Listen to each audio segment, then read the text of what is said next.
To a lot of people, ambition is kind of a mystery. The dictionary says it's an eager desire for distinction, power, or fame. But what does that really mean? Well, let's start with the word eager. All by itself, eager is kind of exciting. Kids are eager for their birthday parties. They expect to be the center of attention, get lots of presents, eat too much. I guess grown-ups are eager for birthdays too. Unless, of course, they're embarrassed that the number of candles on the cake outnumber their achievements. But we can be eager to see a ball game, eager to see our kids in a dance recital, eager to see an old friend, eager to shop for a new car. Eager sounds like a lot of fun. But do you ever hear people say they are eager to live a better life, eager to have a better family, eager to make a lot of money? Probably not. And that's a problem.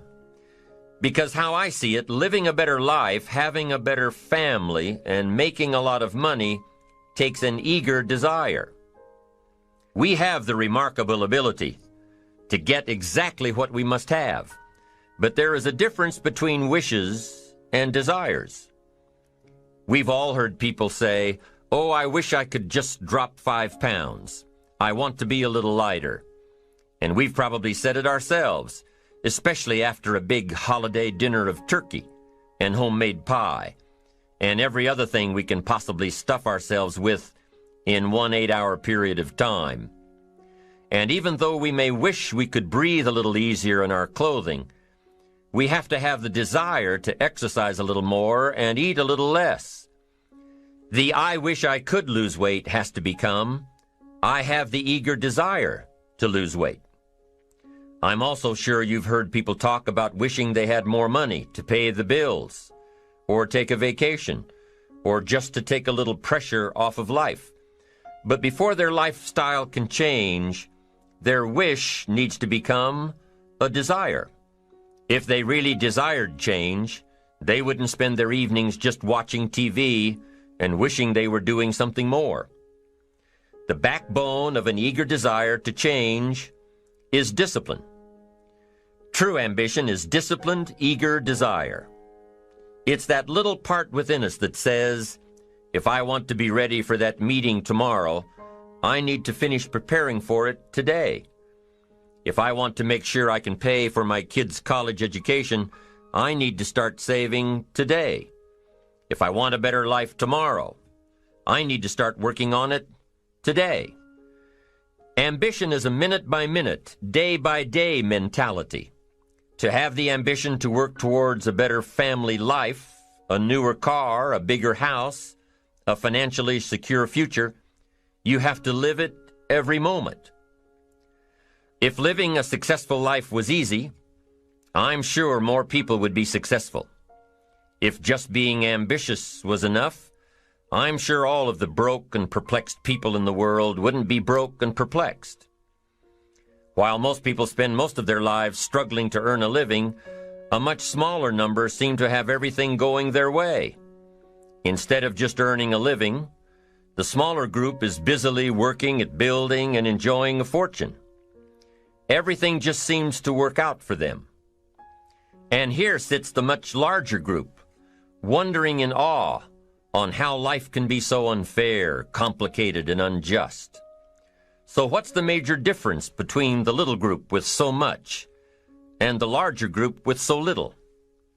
Despite all the factors that affect our lives, like the kind of parents we have, the schools we attended, the part of the country we grew up in, none has as much potential power for doing good as the ability to dream. Dreams are a projection of the kind of life we want to lead. Dreams can drive you. Dreams can make you skip over obstacles. When we allow our dreams to pull us, they unleash a creative force that can overpower everything in our way. To unleash this power, though, your dreams must be well defined. A fuzzy future has little pull power. Well-defined dreams are not fuzzy. Wishes are fuzzy. To really achieve your dreams, to really have your future plans pull you, your dreams must be vivid. If you've ever hiked a 14,000-foot peak in the Rocky Mountains, one thought has surely come to mind. How did the settlers of this country do it? How did they get from the East Coast to the West Coast? By foot. Carrying one day's supply of food and water is hard enough. Can you imagine hauling all of your worldly goods with you? Mile after mile, day after day, month after month? These people had dreams, big ones. They had ambition.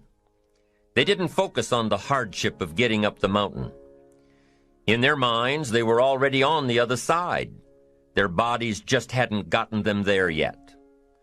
Despite all of their pains and struggles, births and deaths along the way, those who made it to the other side had a single vision: to reach the land of continuous sunshine and extraordinary wealth. To start over where anything was possible, where everything was possible. Their dreams were stronger than the obstacles in their way. You've got to be a dreamer. You've got to see the future finished in advance. You've got to see California while you're climbing 14,000-foot peaks. You've got to see the finish line while you're running the race. You've got to hear the cheers when you're in the middle of a monster project.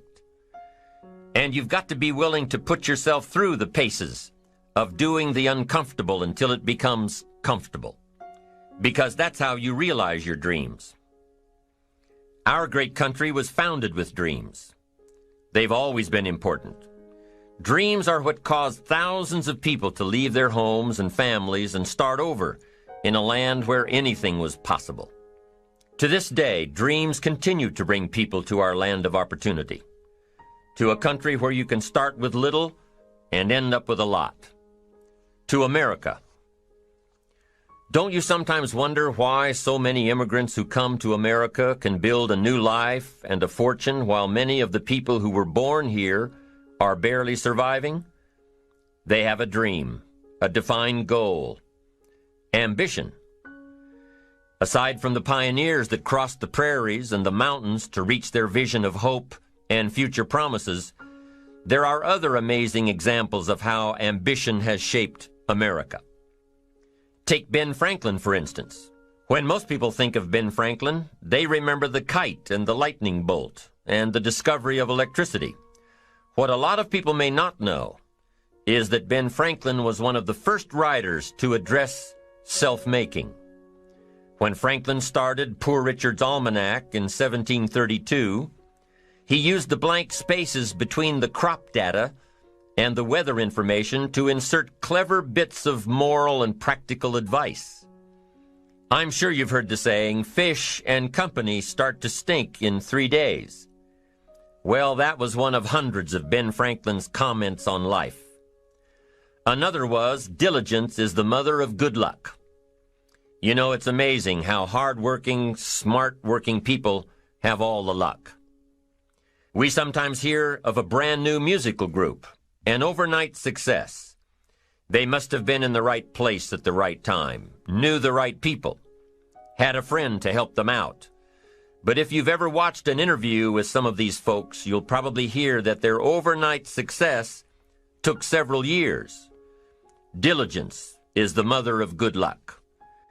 Now, in addition to these witticisms, Ben Franklin gave us 3 principles of success and ambition that have withstood the test of time. Number 1, happiness doesn't come from big pieces of great success, but from small advantages hammered out day by day. What Mr. Franklin is saying here is that we must be happy with what we've got when we're in pursuit of what we want. Too often we say, oh, I'll be happy when I just get that promotion. I'll be happy when I just land that contract. I'll be happy when I just have more money. I'll be happy when I just. Just what? You won't be any happier when you reach your goals than you are right now. It just doesn't work that way. Abraham Lincoln said it best. He said, you'll be as happy as you make up your mind to be. Right now, whether you're on your way, whether you've already gotten there, you'll be as happy as you make up your mind to be now. Right now. Being happy on the way doesn't mean you can't aim for great things. After all, look at everything Franklin accomplished in his lifetime. It means that big achievements come one small advantage at a time. It means that you've got to enjoy the journey. It means that you must enjoy and take pride in your little accomplishments. It means enjoying who you are becoming in pursuit of your eager desire, every day, every single day. Ben Franklin's second principle said that life is plastic. Within each of us is the power to mold ourselves and mold our environment. It is up to each of us to begin this molding process with a final product in mind. And it is within our power to work it and form it every minute, every day, every month, every year. By using your mind and your abilities and your attitude to work a little each day on molding your life, you'll soon see how magnificent your power is to gain those small advantages each day, the little steps it takes to build up to success. Principle number 3, success is a pleasure. Success is a pleasure. If what you are doing today isn't satisfying, gratifying, guess what? You're really not successful. If you are not fulfilled with what you are doing today, you cannot possibly be successful. It doesn't matter how many worldly possessions you may have, how many cars, how many toys, how much money. If you're not happy with your life as it is, you cannot be successful. Now, I know that success is a relative term. It means different things to different people. To a school kid, success may mean a star on top of his latest test. To a homemaker, it probably means that she has a well-run household and a wonderful family.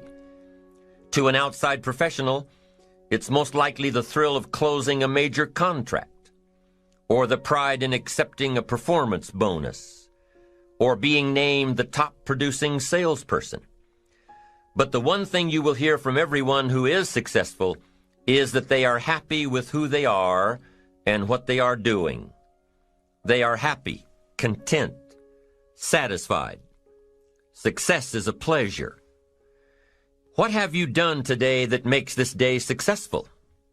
Think about it and write it down. If at the end of the day you can jot down the things that have made it a good day, you will soon see patterns forming. This really is a good habit to get into.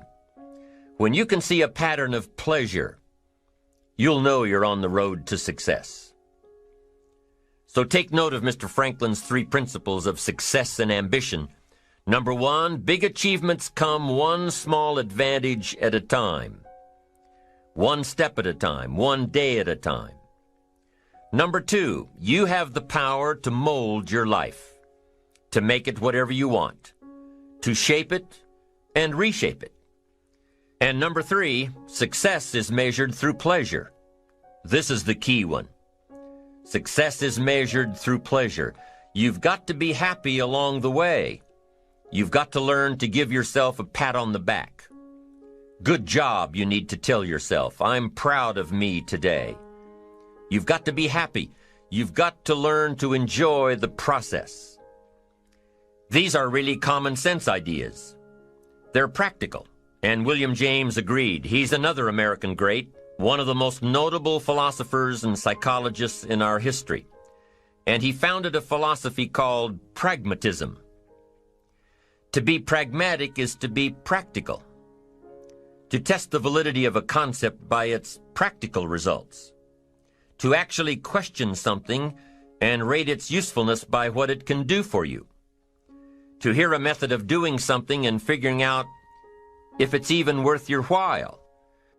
One of the issues Mr. James dealt with in his lifetime was, what does it mean to be a success, a significant person? After years of pondering this question, William James described success as a combination of 2 things. Number 1, an inner ideal which is followed persistently with courage. And number 2, outer achievement related to that ideal. Let's go back to number 1. An inner ideal which is followed persistently with courage. I take that to mean defining a goal and having the resolve to complete it. No matter what, I'll do it or die. Promise yourself you'll read the books until your skills change. Go to the seminars until you get a handle on it. Do it until it makes sense. Practice it until you've got it right. Don't give up until you get where you want to be, however long that is. Step by step, piece by piece, book by book, seminar by seminar, do it until. Go for it. Until is a very important word. It's magic. It means that you'll never give up. Don't miss the chance to grow, to pay the price. Until you learn, change, grow. You'll discover some of life's great treasures when you pay that price. William James' second part to success dealt with the outer achievement related to that ideal. You need both aspects to really be a success. But what Dr. James realized about his philosophy of success was that the first part is indeed more important than the second. Going for it. As long as you're working toward your inner goal, your dream, then success is possible. But once you give up your inner vision, then you can never become successful. You never will become successful. Until doesn't even matter. Now, maybe the person who's been working on a project for 10 years can be successful in his own right, if he's honestly working toward it, doing everything to make himself worthy of reaching the dream, really happy with where he is, doing it until. Then maybe he is a success. It's a personal thing, going for it one step at a time. Going for small accomplishments along the way for however long it takes. So let's think about this for a moment. What outside evidence or results or proof can be seen when you accomplish your goals one step at a time? You'll start to see things change around you, little things, not major things, but little everyday things, things you may not even notice unless you are paying attention. If you're one of those who'd rather stay up late and get up late, only to discover that your workplace doesn't fit your schedule, and you roll out of bed cursing the alarm clock every morning, maybe you could start with the little change of going to bed half an hour earlier than normal. And maybe you'll see, in time of course, you can't train your body overnight, maybe you'll find out that you jump out of bed in a better mood, and that your day will start better, and that you'll get more done, and that the people around you that caused you problems aren't so hard to work with after all. It all starts by making one little change and adding to it every day. You see, you can't change what's going on around you without first changing what's going on within you. Start changing how you look at mornings, and sure enough, people will start changing how they look at you. When you start changing how you think, how you act, how you treat others, how you treat yourself, when you start responding instead of reacting to life, life will start responding to you. I'm telling you that you can do it with your lifestyle. You can do it with your sales career. You can do it with your management career. You can do it with any part of your life. If you are looking for equities unmatched, don't curse the only thing you have, seed and soil, sunshine and rain, miracle and seasons. But start processing things like we're covering in this program, and change will take off for you. You cannot believe what can happen in such a short period of time. So you ask yourself, what small changes can I start making today? Well, you can start in your car on your way to work. If you're sitting on the highway, stop and go traffic, moving at about 15 miles per hour tops, look at the guy or the lady sitting next to you and give them a smile, or thumbs up, or even wave. Now, some people might think you're a little strange, but hey, you'll feel better. And tomorrow, when you get into the office, how about a big cheery hello to the people at the front desk and everyone you see on the way to your office? And when you get home tonight, how about giving your wife or husband and kids big hugs instead of collapsing on the sofa? When you start with the little things that make others happy, improve their day, you'll find that these little things add up to big ones. So what happens when you start taking charge of your own personal happiness, your own life? Do you think that these little things will somehow make a difference in meeting your goals? You bet they will. You can't do it alone. You can't be successful by yourself. It's hard to find a rich hermit, you know. The ambitious person realizes that each of us needs all of us. You all by yourself may have finalized the company's marketing plan, or finished up the sales projections, or even wrote the mission statement for the year to come. Even if you did this all by yourself, you really had the help of all of those around you who tolerated and supported your need to be undisturbed, or provided service to you during the project. Maybe you should thank those people every once in a while with a dinner certificate, or a bouquet of flowers, or 18 holes of golf. Even a thank you note. Thank you notes are so important. After all, without your support team, you probably wouldn't be where you are today. You can't be successful by yourself. So thank them. Thank those around you, and let them know just how important they are to you. Be it your office personnel or your family or your friends, a thank you sure goes a long way. So, is it important to do a little extra for these people as you are working your way toward your goals? I think so. I'm sure you do too. Once you've decided that you're going to set sail, go for it, and let loose on your new charted course, you don't have to worry about the winds that will most certainly blow around you, the obstacles, the negativity that will stand in your way. You don't have to worry about what other people will say. You just have to keep your mind on your course. Those winds may blow fast and furious, but if you know your path, if you know where you are going, they will help push you toward the dreams and goals and treasures that you have already decided you're going after. Your goals will push you forward, ahead of the stormy weather. There are some amazing people around that we can learn from today, people who have already braved the storms and come out on top, people who are still alive today, people who started with nothing and ended up with something great, famous people, not so famous people, maybe even people you know, but don't know their stories, people who had an early vision and ambition, people who turned their focused dreams into the reality of success. One of my friends tells this story about her dad. She thinks he's cheap.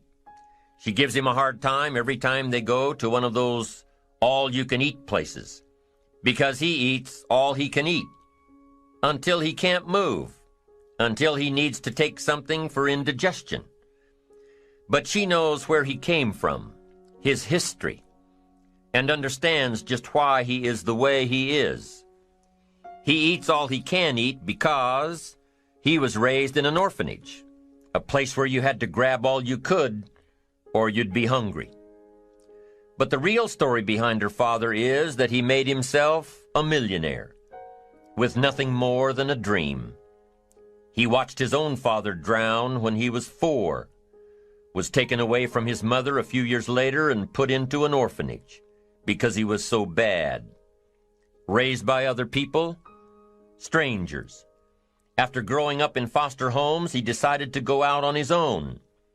He barely finished high school, but he found a job as a vacuum cleaner salesman. He did well, really well.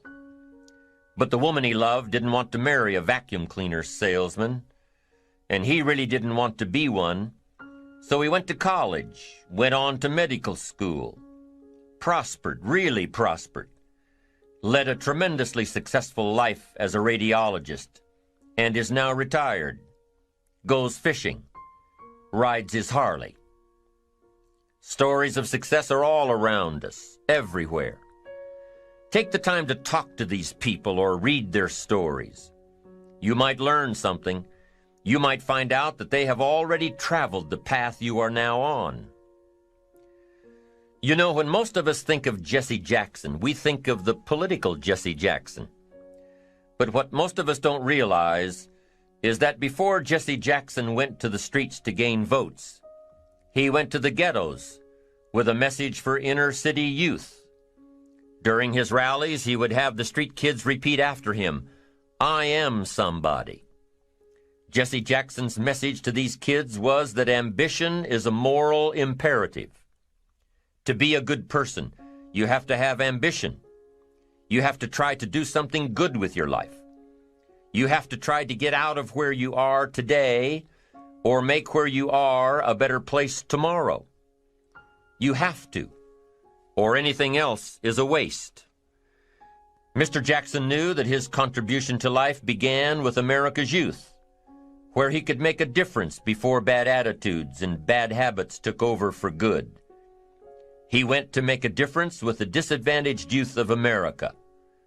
What an admirable mission.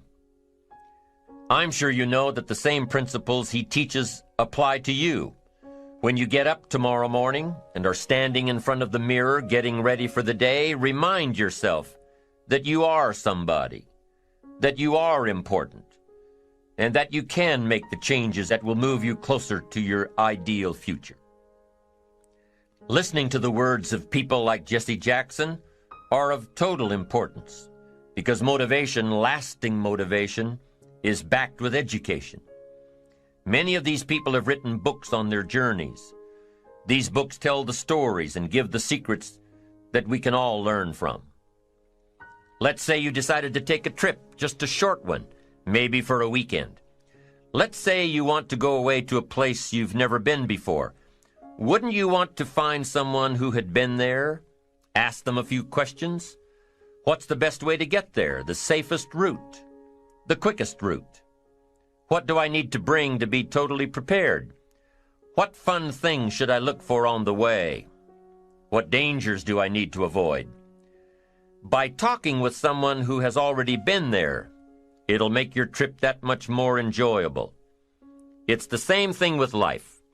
By listening to those who are farther along in the journey you are interested in taking, and learning from their successes and failures, you just might pick up something that will make your journey that much better.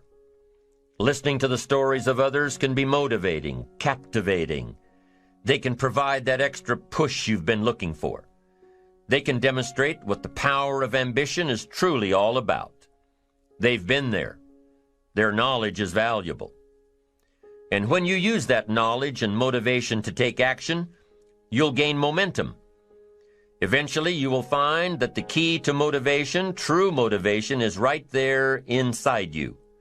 You won't have to look elsewhere to get pumped up, turned on, charged up.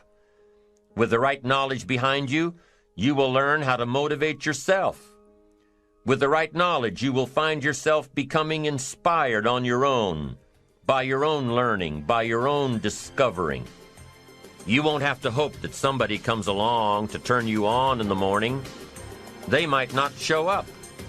You'll find that your journey of pursuit is the best alarm clock in the world. Joseph Epstein wrote a book called Ambition. In his book, Epstein defines ambition as the fuel of achievement. He says that everybody has a need for achievement, to do well, to get somewhere in life, to be better, to achieve. Achievement means moving forward. And in order to move forward, you must be motivated, inspired, ambitious. You must have dreams and goals that create ambition, good ambition, positive ambition. Now, ambition does not mean being greedy. It does not mean being selfish. It does not mean getting ahead at the expense of others. Ambition is not greed. Ambition is not avarice, an all-consuming desire for wealth. Ambition is not hoping you can win at the expense of others. Do you suppose Judas was ambitious? He ended up with 30 pieces of silver, a fortune in those days. Was Judas successful because he had all that money? No, Judas sold out. Was Judas happy when it was all over with? No. The money didn't make him happy. What he did to get the money certainly didn't make him happy. What Judas became in the pursuit of his fortune caused him to end his own life. What drove him was not ambition. Ambition is not greed. Ambition is an eager desire to achieve, an eager desire to get ahead in life, to do more for your family, to prosper in health, wealth, and relationships. Now, desire does not always translate into ambition. Desire is what you want for yourself. A bigger house, a better car, a fatter bank account, a better life. I desire to have these things. Ambition is how you get there.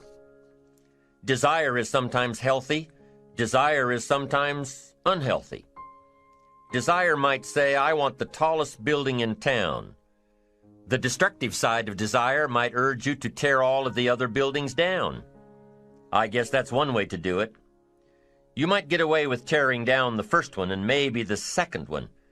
But in your desire to tear them all down, sooner or later, some guy is going to be standing out in front of his building saying, I'm on to you. Get out of here. And pretty soon you're no longer known as a builder. You're known as a destroyer. Now, the second way to have the tallest building in town is to see it, dream it, and plan it, and put your team on it, work on it. Go through all of the steps to get there. Do it right. Have the ambition to be the owner of the tallest building in town, and go through all of the right steps to get there. If you really want it, and have the skills to do it, and the patience to weather all of the storms, your ambition will lead you there. Having the ambition to do what it takes to get you where you want to go is good. Ambition is creative and constructive. Ambition is an expression. It's something inside of you want to express in a positive way. I'm sure you have dreams of accomplishing great things. Are you ambitious enough to realize these dreams? Are your dreams strong enough to pull you toward your future? Are they vivid enough to see the end result now? Are they worthy of doing until you get there? What are your reasons for creating these dreams? Reasons vary from person to person. I bet if you did a little soul searching, you could come up with a fairly strong list. The list of reasons. Why is it so important to achieve these dreams? What are you trying to express? These reasons for accomplishing great things are different for everybody. There are personal reasons, sometimes uniquely personal reasons. Some people do well for the recognition. Some people do well because of the way it makes them feel. They love the feeling of being a winner, and that is one of the best reasons. Once in a while I hear someone say, if I had $1 million, I'd never work another day in my life. Hey, that's probably why the good Lord sees to it that he doesn't get his million, because he would just quit.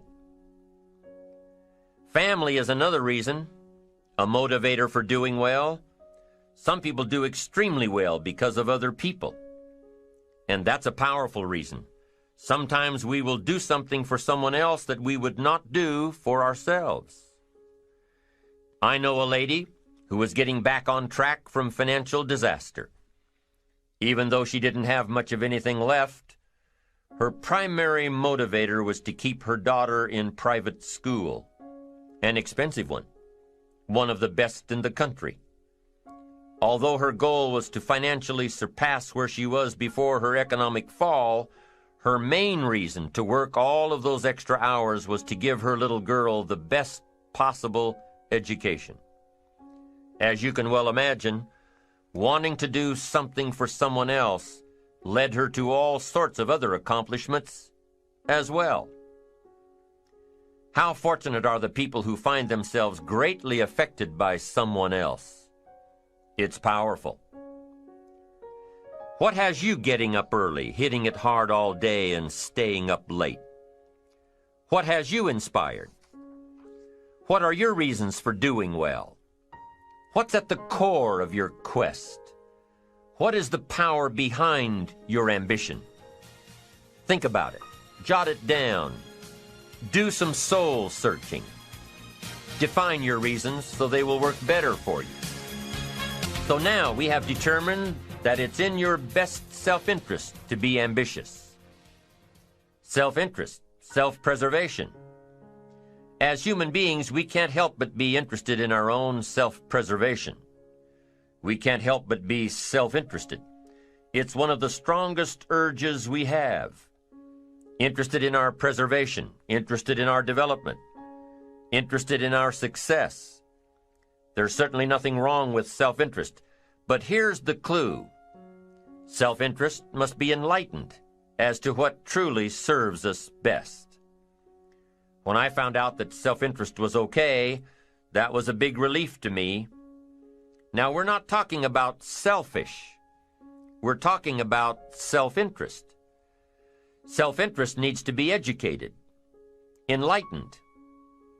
Self-interest is willing to be benefited by service to others, not at the expense of others. Self-interest at the expense of others starts to be greed, evil, hoping you go up as someone goes down, hoping to attain while someone else loses. I win, you lose. We call that the beginnings of evil, the dark side of our nature, wishing to benefit at the expense of others. Enlightened self-interest wishes to benefit at the service of others. A friend of mine tells this little story about a person she hears from about every 3 months or so. This guy calls to solicit money for food baskets for homeless families. She's happy to give her money to them. She was unfortunately homeless for a short period of time, and she knows the position these people are in. This group is legit. She checked them out. But after the second or third time this guy called, same guy, after the second or third time he called, she started talking to him about other stuff. Turns out this guy is broke, living in a hotel, looking for any construction job he can find. Any job at all. But what's unique about this guy is that he donates 2 or 3 hours a night, every night, to call people and get money to feed the homeless. Every night, from his hotel room. Now, most people would say this guy should use those hours every night to work a second job or a third job. But while he's way down on the ladder of success, he feels it's important to help those less fortunate than he is. He has a roof over his head. He makes enough to feed himself. And my friend says that every time she talks to this guy, every 2 or 3 months, he's doing better. He's digging himself out of debt. He's starting to save money. He thinks he'll be able to move into an apartment in another month or 2. Now, recently an interesting thing happened. My friend was talking with an associate of hers. She's single, lives in a big house, needs to find a handyman to help her out on a regular basis, someone who can build an addition onto her house. So my friend told her about this guy. The only reason this guy ended up being hired was that my friend's associate was touched by his dedication to service, while he, himself, was down and out. Service. Success at the service of others. Now, this guy isn't rich by any stretch, but through my friend's network, he now has constant work, doing things around several people's houses. And now he's in a place of his own. And guess what he does every night? He's still making phone calls to get money to feed the homeless. What great character this man has. Enlightened self-interest leads to wealth. Self-preservation leads to poverty. Somebody says, well, I can't be concerned about other people. I have to pay attention to myself. Well, then you'll always have to. Somebody says I can't be concerned about other people's bills. I've got enough worries trying to pay my own. Well, then you'll have to worry about them for the rest of your life. The best way to get that monkey off your back is to turn your attention around. Once I understood some of this stuff, I'm telling you, it revolutionized my whole life. Now, self-interest is okay, yes, but here's what self-interest must be if you truly want to be happy. It must be enlightened. It says, don't keep your attention on yourself if you want your life to work out well. Turn your attention to others. In your own self-interest, be enlightened. Truly act in your own self-interest by making an investment in service to others. Next, if you wish to receive, now there's nothing wrong with wishing to receive. It's part of self-interest. But here's the enlightened part. If you wish to receive, you must give. Some people say, if you give, it's gone. No. Not if you're educated. If you're stupid, yes, it's gone. But if you're enlightened, chances are, if you give, you've invested. And what do we expect an investment to do? Return. Get back what you put out? No. We expect it to return multiplied. Bigger, greater, better. My father taught me way back, son, always do more than what you get paid for. Now, some individuals might argue with that. They'd say, no, you're going to mess up the whole program. I know they're wrong. In my own self-interest, I did what my father taught me, to always do more than I got paid for. Why? To make an investment in my future. Do more than you get paid for to make an investment in your future, and it's paid off for me. If you're wanting that big promotion, are you going to go up to your boss and say, just give it to me? I'll work harder if you just give me that promotion. No, it doesn't work that way. You've got to do more in your current position so that you get noticed, so you stand out from everybody else. So the boss says, hey, we've got this position opening up, and I think we should give it to Nancy. She does so much more than we expect.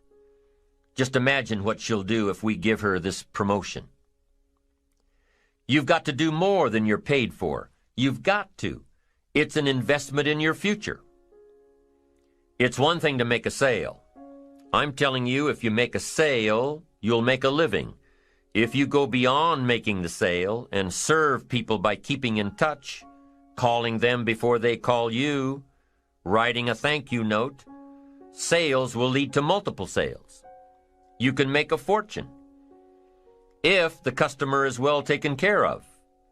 People who are well taken care of will open doors you can't get through by yourself.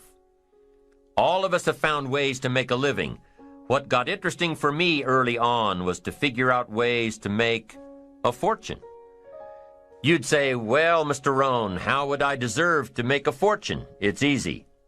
Render fortunes of service. People will do things you cannot believe for people who give them good service. Here's one of the greatest gifts you can give anybody, the gift of attention.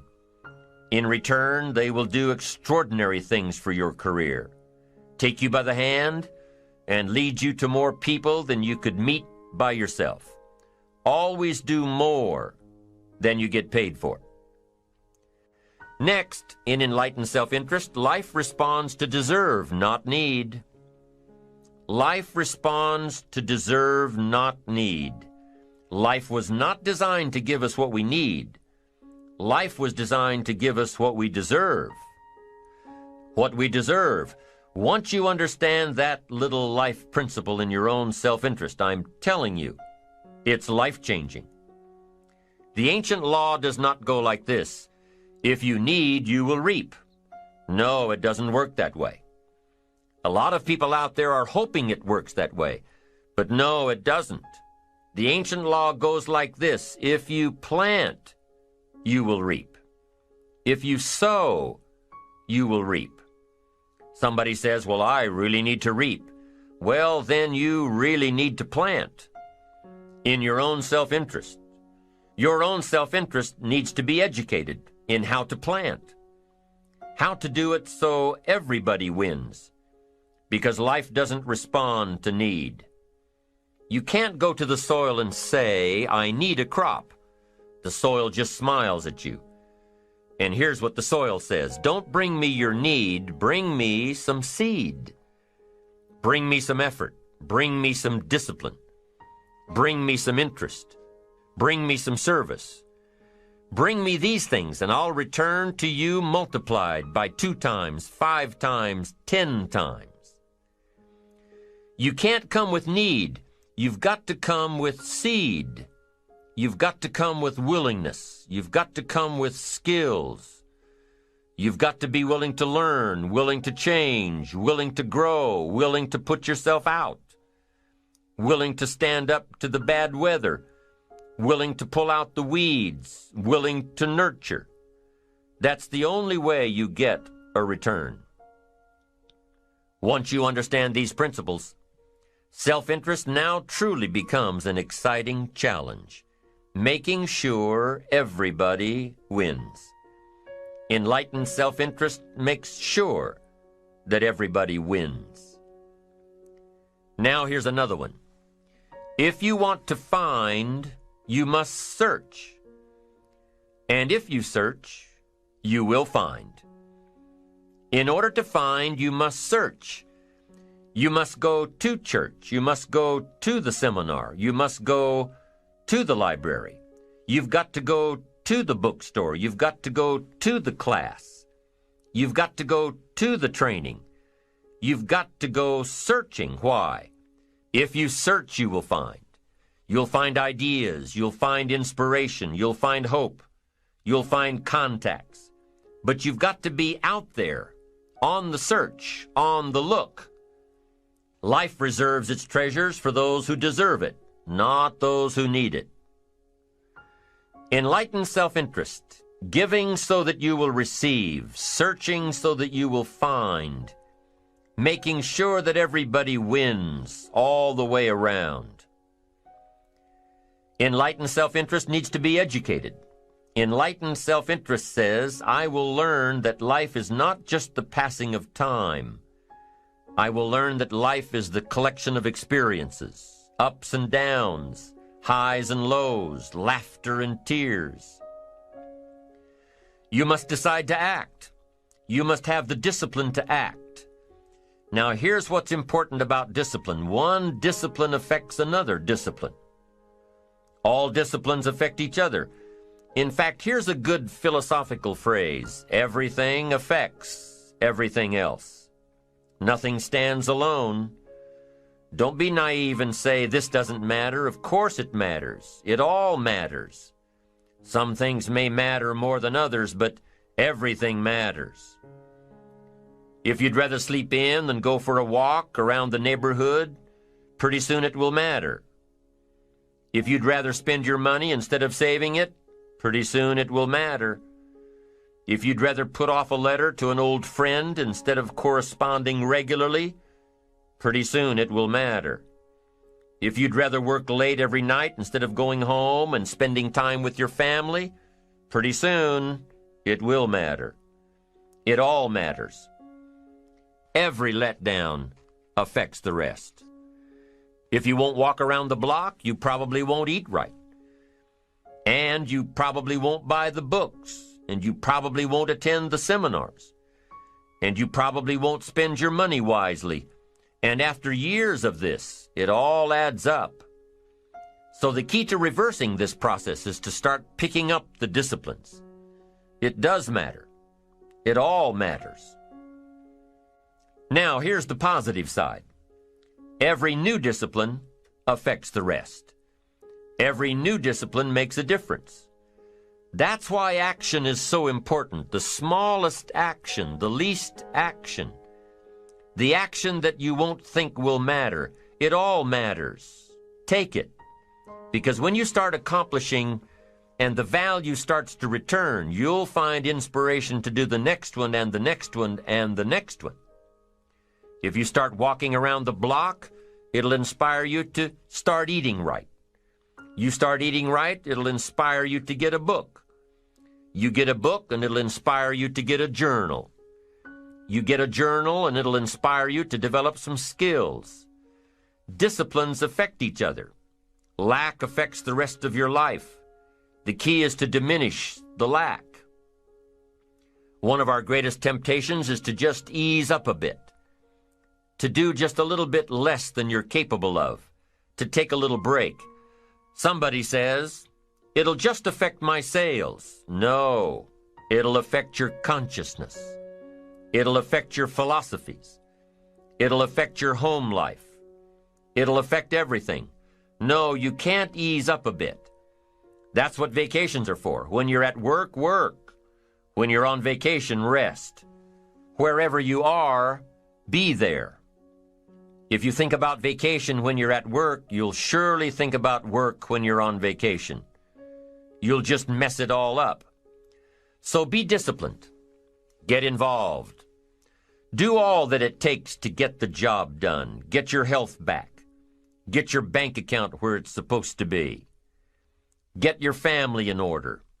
Get disciplined, be disciplined every day. When you set up the disciplines that give your life structure, miracles can happen, multiplied. And I'm telling you, anybody who wants to make a drastic change in their income can do it. I was broke at age 25 and a millionaire at age 31. Everything around me was the same. I changed. I refined my philosophy. I read the books. I took the classes. Started looking at life a little differently. I'm telling you, it works.